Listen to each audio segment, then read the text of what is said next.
English education hub में आपका स्वागत है। तो चलिए द गाइड की हमारी सीरीज को आगे बढ़ाते हैं और आज हम बात करेंगे चैप्टर 6 की। ये एक ऐसा चैप्टर है दोस्तों जहां हमारे हीरो राजू के लिए सब कुछ बदल जाता है। उसका सच और उसका दिखावा आमने सामने आ जाते हैं।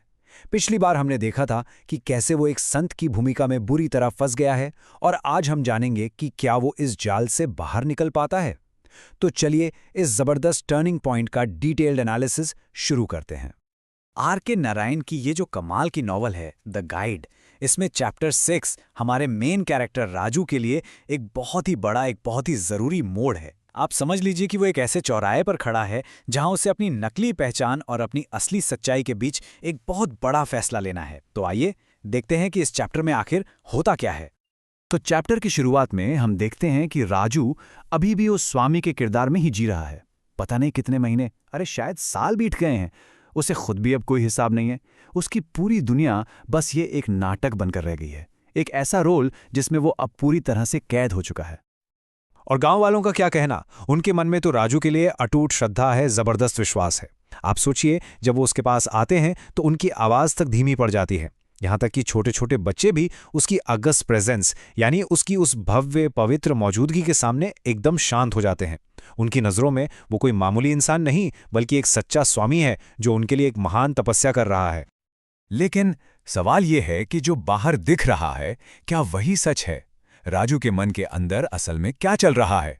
चलिए अब इस दिखावे का पर्दा हटाते हैं और देखते हैं कि इस संत की असली कहानी क्या है। ये स्लाइड देखिए सब कुछ साफ कर देती है। एक तरफ है वो स्वामी जिसे गांव वाले देखते हैं, एक ऑगस्ट प्रेजेंस, एक महान तपस्वी, एक आध्यात्मिक गुरु, और दूसरी तरफ असली राजू, एक थका हुआ भूखा इंसान जो इस पूरी मुसीबत से बस भागना चाहता है। उसकी आध्यात्मिकता की हालत तो ये है कि वो बस उम्मीद कर रहा है कि काश कोई खाने के लिए थोड़ा सा आटा ले आया हो।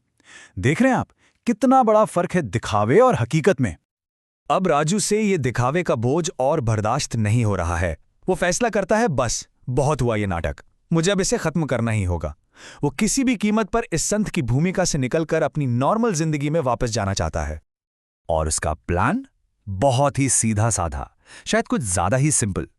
वो गांव वालों से कहता है, मेरी मेहनत सफल हुई, भगवान का शुक्र है, अब सब ठीक है, ये सब खत्म हो गया है, आप सब अपने घर जा सकते हैं।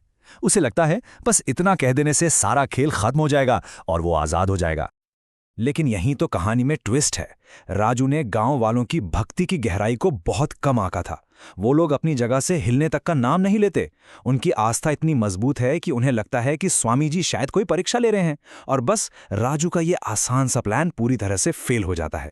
अब तो वो अपनी ही बनाई इस पवित्र भूमिका में और भी बुरी तरह से फंस चुका है। जब भागने के सारे रास्ते बंद हो जाते हैं तब राजू को एहसास होता है कि अब बचने का सिर्फ एक ही रास्ता बचा है, एक ही आखिरी तरीका, और वो है इस संत की छवि को, जिसे गांव वाले पूछते हैं, अपने ही हाथों से पूरी तरह से नष्ट कर देना। और इस बड़े काम के लिए वो किसे चुनता है? वेलन को, अपना सबसे बड़ा, सबसे वफादार भक्त। वो वेलन को रुकने और उसकी बात सुनने के लिए कहता है। ये एक बहुत ही क्रिटिकल मोमेंट है दोस्तों, क्योंकि राजू अब अपनी पूरी जिंदगी का सच उस इंसान को बताने जा रहा है जो उस पर सबसे ज्यादा विश्वास करता है। और फिर आता है इस चैप्टर का असली क्लाइमैक्स। राजू कहता है, मैं कोई संत नहीं हूं वेलन, मैं तुम्हारी ही तरह एक साधारण इंसान हूं, मेरी कहानी सुनो। इस एक वाक्य के साथ राजू आखिरकार अपने सारे झूठ का नकाब उतार फेंकने और अपनी असली गलतियों से भरी सच्चाई को सामने रखने का फैसला कर लेता है। लेकिन जो होता है वो और भी हैरान करने वाला है। वेलन ये सब सुनकर जरा भी चौंकता नहीं है। वो बस चुपचाप पूरी विनम्रता से राजू की बातें सुनता रहता है, और उसके चेहरे पर हैरानी या नफरत नहीं बल्कि सिर्फ चिंता की लकीरें दिखाई देती हैं। वेलन का ये रिएक्शन हमें सोचने पर मजबूर कर देता है ना, कि क्या राजू का अतीत उसके लिए उतना मायने रखता भी है जितना राजू सोच रहा है। तो चलिए फटाफट से इस जरूरी चैप्टर के जो मुख्य बिंदु हैं उन्हें संक्षेप में समझ लेते हैं, ताकि हम नॉवेल में इसकी अहमियत को जान सकें। आखिर ये चैप्टर इतना खास क्यों है? तो 4 मुख्य बातें हैं। पहली, राजू का जो आंतरिक संघर्ष है, उसके अंदर की जो लड़ाई है वो यहाँ अपने चरम पर पहुंच जाती है। दूसरी, स्वामी होने का बोझ अब उसके लिए असहनीय हो गया है। तीसरा, वो अपना अतीत कबूल करने को ही बचने का एकमात्र रास्ता मानता है। और सबसे ज़रूरी चौथी बात, ये चैप्टर एक पुल की तरह काम करता है जो कहानी को राजू के वर्तमान से हटाकर सीधे उसके अतीत की तरफ ले जाता है, और यहीं से नॉवेल का वो फेमस फ्लैशबैक शुरू होता है। तो राजू ने अपनी कहानी सुनानी शुरू कर दी है, पर यहां मैं आपके लिए एक सवाल छोड़ रहा हूं। क्या ये सच उसे वाकई आज़ाद कर पाएगा? क्या वेलन और गांव वाले उसकी सच्चाई जानने के बाद उसे छोड़ देंगे, या फिर कुछ और ही होगा? ये सवाल हमें अगले चैप्टर के लिए तैयार करता है। इसके बारे में ज़रूर सोचिएगा। द गाइड के अगले चैप्टर के एक्सप्लेनर के लिए हमारे साथ बने रहें। ऐसे ही और डिटेल्ड एनालिसिस के लिए चैनल को सब्सक्राइब करना मत भूलिएगा। धन्यवाद।